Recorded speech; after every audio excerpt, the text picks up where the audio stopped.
नमस्कार. मी वसंत कुंभार परिते, तालुका माढा, जिल्हा सोलापूर. मी साधारण 15 वर्षापासून स्लरी वापरत आहे. पहिला मी टाकीमध्ये स्लरी करायचे आणि हाताने टाकणे.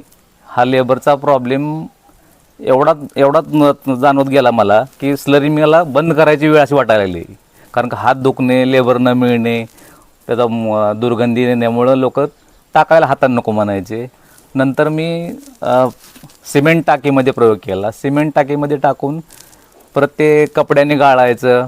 कपड्याने गाळलं तर ते कपड्यानं परत खाली तरी पण ते चोकोप व्हायचीच, साडीचं किंवा कापड टाकलेलं ते चोकोप होणं.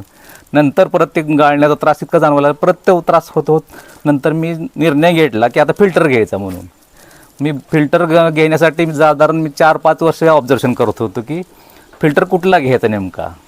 बरेच फिल्टर मार्केटला मला सापडले, पण त्याची टेक्नॉलॉजी जी वापरली होती की ते कसं जोडायचं, कनेक्टेशन म्हणजे मेन कनेक्शन त्याला पाहिजे, त्याला गाळायची सिस्टीम ती वेगळीच, त्याला पाणी प्रेशरनं आलं पाहिजे तरच ते फिल्टर होत होते, रिटर्न फ्लश होत होते. ते परत ते फ्लश होण्याचे प्रॉब्लेम मला दिसले. आणि माझं क्षेत्र 3 ठिकाणी डिवाईड आहे.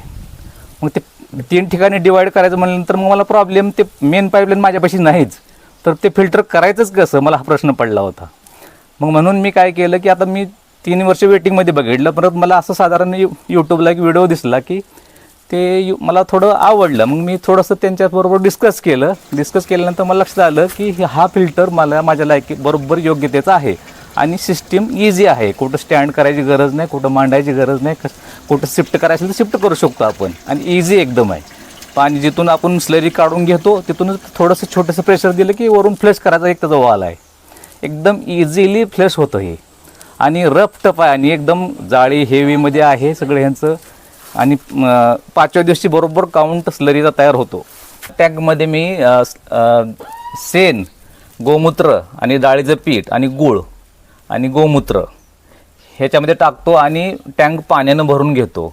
आणि स्टरर दिलेला आहे ह्याला, ह्या स्टररनं याला ढवळून घेतो. एअर कंप्रेसर आहे छोटासा, त्यात सोडला जातो आणि ते चालू केलं जातो 2 तास 3 तास तुम्हाला जेवढं पाहिजे तेवढं. आणि 4-5 दिवसानंतर बरोबर स्लरी तयार होते याची. साधारण मी 15 ते 20 वर्षापासून देशी गाईचं संगोपन केलेलं आहे. आणि देशी गाईच्या संगोपनामधून जे गोमूत्र, शेण ह्याचा मी वापर सुरू केला शेतामध्ये. त्याचा मला असा अनुभव आला की जे रासायनिक खताचा खर्च जवळजवळ 10% म्हणायला राहिला, नाही तर नाहीच जवळजवळ तरी. आता एवढं याचा रिझल्ट आलेला आहे. फक्त देशी गाईचंच शेण पाहिजे आणि गोमूत्र पाहिजे. पिकाची क्वालिटी एकदम टॉपला आलेली आहे. आणि माल रिजेक्शन किंवा फवारणी स्प्रे ह्याचं पण प्रमाण कमी झालं माझं भरपूर.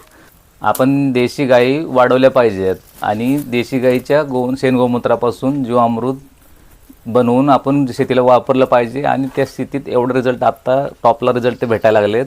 कारण का त्याच्यामध्ये एवढी ताकद आहे की ते लोकांनी बघून ऑब्झर्व करून लोकांना वापरायला हरकत नाही. आणि स्लरी टँक तर 100% यूज करायला पाहिजे. कारण का तो सिस्टीम माणसाला इझी पाहिजे. इझी असेल तर माणूस हमखास म्हणून जीवामृत वापरायचं असेल तर आपण स्लरी फिल्टरच घेतला पाहिजे. स्लरी फिल्टर का घ्यायचा, तर आपला वेळ आणि आपल्याला जे कष्ट लागतं आहे आणि तो वापरण्यास इतका इझी आहे की तो वरून टाकायचं आहे आणि 2 कॉकमधून आपल्याला स्लरी लगेच बाहेर येते. आणि तोची थिकनेस आणि क्वालिटी एवढी जबरदस्त आहे की तो जवळजवळ मला तर वाटते सावलीमध्ये जर वापरला ठेवला तर कमीत कमी 20 वर्ष कमी लाईफ त्याचं राहील. कमीत कमी म्हणतो, त्याच्या पुढंच जाईल पण कमी होणार नाही. कारण का तो एवढा थिकनेसला आहे. मी आजपर्यंत फिल्टर बघितले पण मला असं जाणवलेलं नाही की फिल्टर की एवढ्या क्वालिटीचा आहे. हा फिल्टर एवढ्या क्वालिटीचा आहे की तो कमीत कमी 20 वर्ष जाणार, ही माझी गॅरंटी आहे. जर कोणाला केळी पिकाला स्लरी वापरायची असेल, त्याला कोणाला माहिती असेल केळी पिकाविषयी जे कुणाला काही प्रॉब्लेम असतील तर त्या पिकाच्या अडचणीविषयी मला कॉन्टॅक्ट करू शकता. धन्यवाद.